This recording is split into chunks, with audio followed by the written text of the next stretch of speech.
Hi, everybody. I'm Nicole. I'm here today with Lyle Trytten, Strategic Advisor at Giga Metals. Lyle brings more than 30 years of experience in the nickel industry with a background spanning engineering, feasibility work, operations, and sustainability across projects from around the world. That experience is a big part of what brings him to the Giga team. Hi, Lyle. Hi, nice to meet you. I want to start with your background here for a second. Can you tell us a bit about your career and how you found your way into the nickel space? Sure. So, I'm a chemical engineer, born and bred here in Alberta, and consequently, I grew up thinking I'd be in the oil industry. But through a number of downturns, I ended up starting a career at Sherritt International here in Fort Saskatchewan back in 1993. And over 25 years with the company, I got to experience a lot of different things. They are a nickel and cobalt refiner, but they also work across a technology space as well. And so I got to not only work in operations here, but also on major projects globally in the nickel and cobalt space, also on zinc projects, copper projects, and a bunch of other things, which gives me a really wide background across all aspects of the industry. I ended my career there as the general manager of sustainability. So looking over environment and sustainability issues, as well as, my background in operations and engineering. So I've seen and done a lot of things. And, I was very pleased to join the Giga team back in 2019 when I left Sherritt and set up my own business. You have a really impressive background here, Lyle. At what point were you initially drawn to Giga and to the Turnagain Project specifically?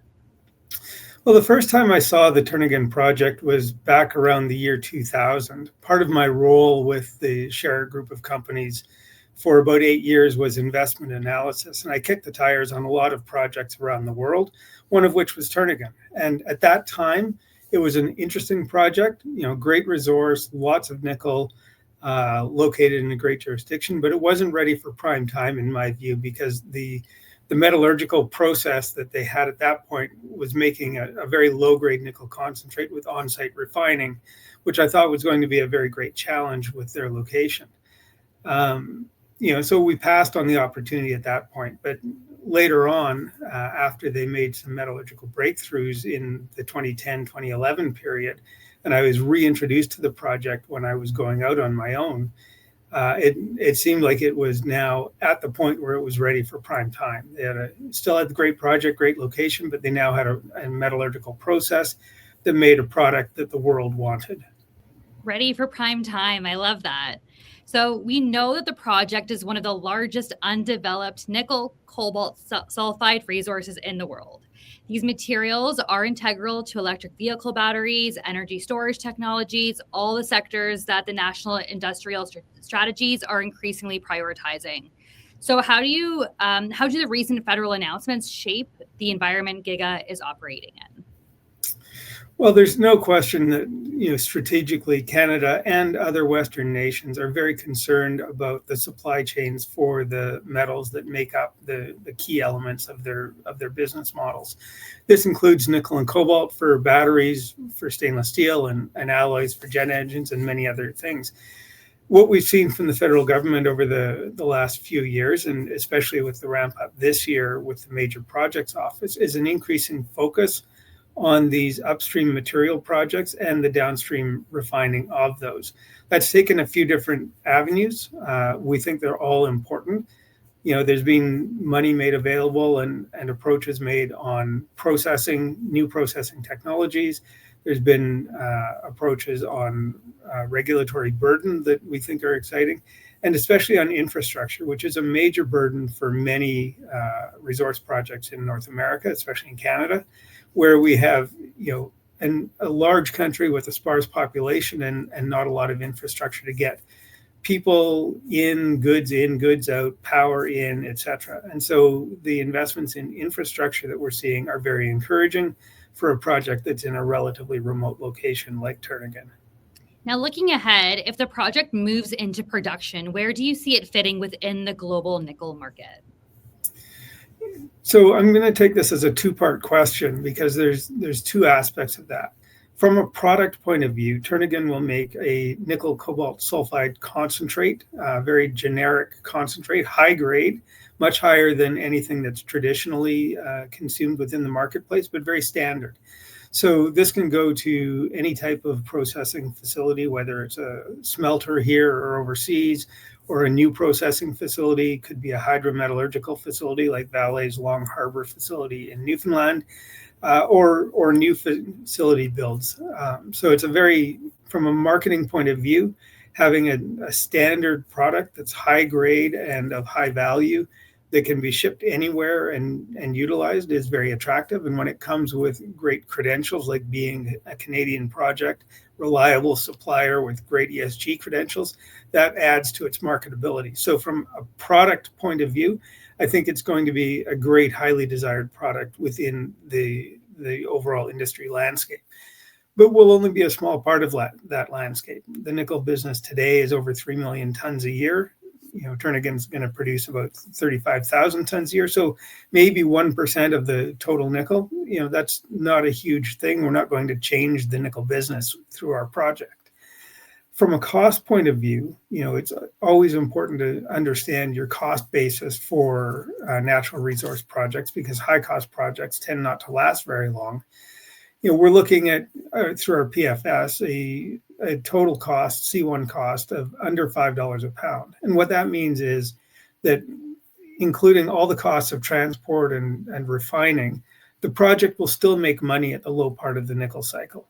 Today, nickel is a little bit better than it was last year, but with a C1 cost under $5 a pound, you'll make money at all parts of the business cycle. The challenging part for a large project like this becomes, surviving the debt payments at that low part of the cycle. But, we feel very confident about that with the partners we have. So you mentioned your PFS. I'm going to focus in on that for a quick second. It does outline a 30-year mine life. Are you looking at any potential upside outside of that initial time frame?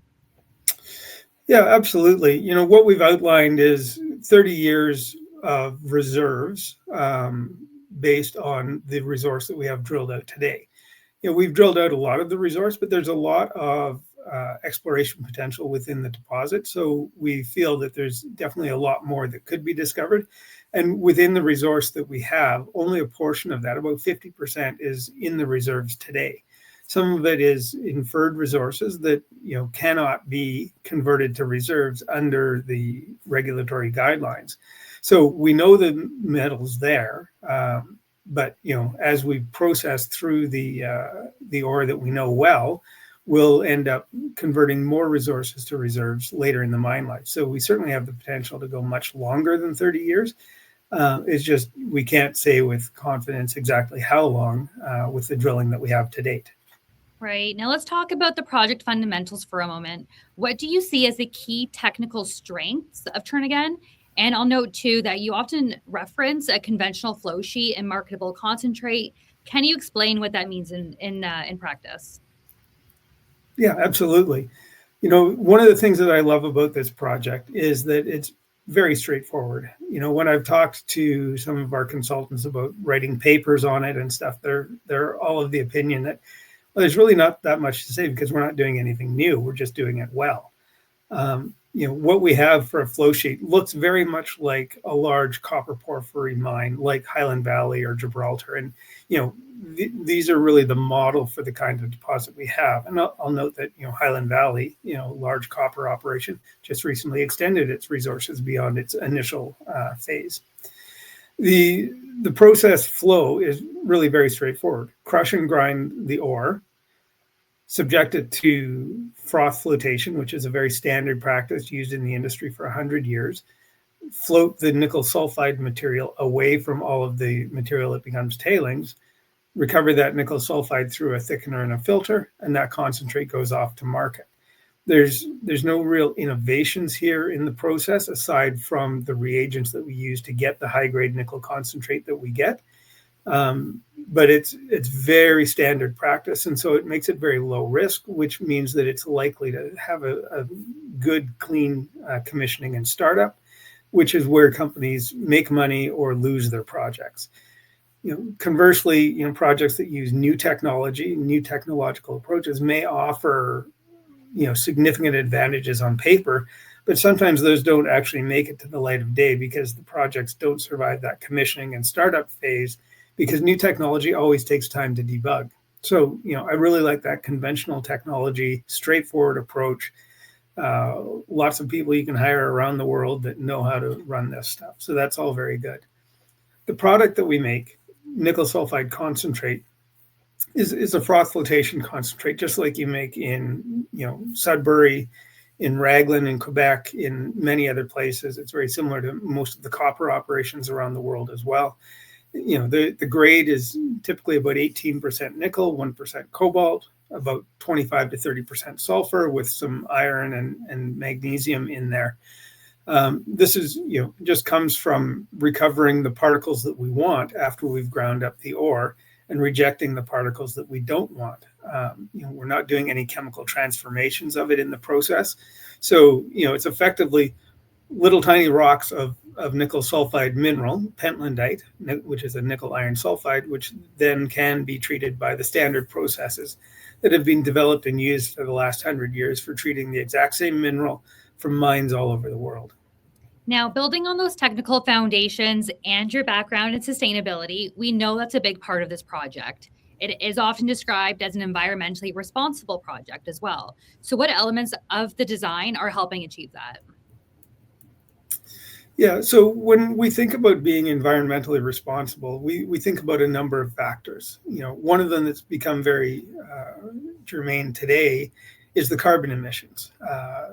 We all recognize that human-induced climate change is a risk for our society, and so bringing forward projects that produce the metals that we need with a lower carbon footprint is good. And what we expect from Giga Metals is that the entirety of the process is going to be one of the lowest carbon lowest carbon emitting sites in the world. And that's going to be very advantageous for us when we're selling into most of the markets.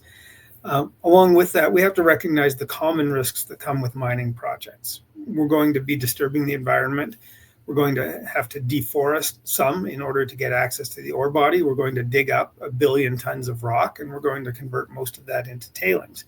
And so the key is, what's the environment that you're working in, and what are you doing to make all of those activities as safe as they can be? So working in northern BC, we're not in what's considered a high productivity, pristine forest area. Yes, it's still unextracted from the potential of other resources. It hasn't been used in the past, but it's low quality timber. It isn't highly biodiverse. The biological flora and fauna, the animals and the plants that are there are as important as anywhere else in the world, but it's not the same impact as cutting down, say, tropical rainforest, where you have much higher biological productivity, much higher diversity of species, much higher localization of species. What we're dealing with is an environment that is broadly the same across northern Canada. And so those species that we have are generally very widespread. So, from a land use point of view, we see fewer risks here than with many other projects globally. On the tailings side, after we've extracted the product that we want, we now have to responsibly manage the tailings that are produced from this. Every mining project has to deal with tailings. That's no secret. But you can do it better or you can do it worse. And what we're planning with the project at this point is a purpose-built centerline tailings facility. So this is using purposely quarried rock, not tailings to build the dam. Building a dam to modern construction standards, where we use that rock, we create a structure that is both physically safe and will capture any seepage from the tailings facility, recapture that water, bring it back into the process, keep the tailings from moving downstream into any kind of a watershed, and intercept the water around the tailings so that it doesn't contact our minerals and then end up in the watershed, potentially impacting the wildlife. This is a very modern design. It's how you would expect to do things today and how we're planning to do it. Tailings dams that have been built in the past have used different construction practices. You can look them up. And often the dams are constructed using the tailings material themselves instead of purposely quarried rock. And that adds another layer of potential for concern. So we're doing all the right things to make this a safe long-term tailings management facility, And that's what we need to do. So, staying with behind the scenes for a second here, a lot of this work, if not all of this work, has to involve some kind of coordination with government and utilities. So, one of your key roles at Giga has been working with the BC government and BC Hydro to make sure this is all happening. So, what recent provincial initiatives are you seeing that help encourage economic development in the region in general? Yeah, thanks. And I will note that there are multiple levels of government that we have to deal with, right? Provincial government is one, federal government is one, also the local governments, the First Nations that are in the area. We have to deal with all of them. Specifically from the provincial side, we're seeing some very encouraging behavior from the province related especially to the power supply and which is important infrastructure for us.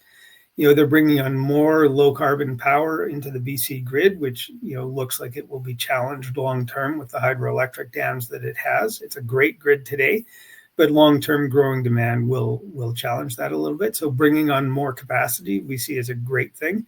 And they're investing in extending the BC grid in a stronger fashion to the west of the province with a major upgrade right now to the transmission from Prince George to Prince Rupert, bringing more power into the northwest, which will help for mining projects in the area as well as LNG projects, which may go ahead in the area. So we think those are very positive things. The BC government has always been mining friendly. That's why we see so many mines in BC today that operate responsibly. They've always worked well with the federal government. They haven't been confrontational. And so they've worked with a one window approach of, one regulator to oversee the entirety of the project. And they're continuing that. And we think that's very beneficial. So, as we improve the infrastructure into the area, we see that meaning only good things for projects like ours. Now, lastly, stepping back to see the broader market, we've seen nickel prices start to move higher, and as you said earlier, better than they were last year. With some recent global supply tightening, do you see that supporting stronger nickel prices into this year? Certainly this year we expect to see stronger prices. The moves in Indonesia have been significant to potentially hold back supply, which is what's given rise to the increased prices over the last month. But anything that's done by a government can be undone by the government, so that could falter, and we could see the prices relapse to the lower levels that we saw over the last 2 years.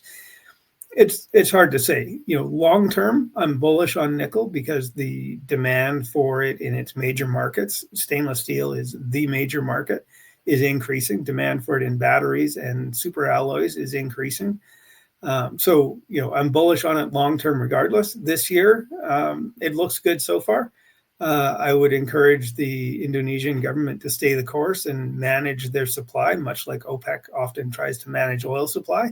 But we'll see if they're able to stick with it in the face of pressures that they might get from commercial entities. That was very informative. Thanks so much for joining me here today, Lyle. Thank you very much. For our viewers, thank you so much for watching. If you have questions for the Giga Metals team, please head over to their website at gigametals.com. Thanks again.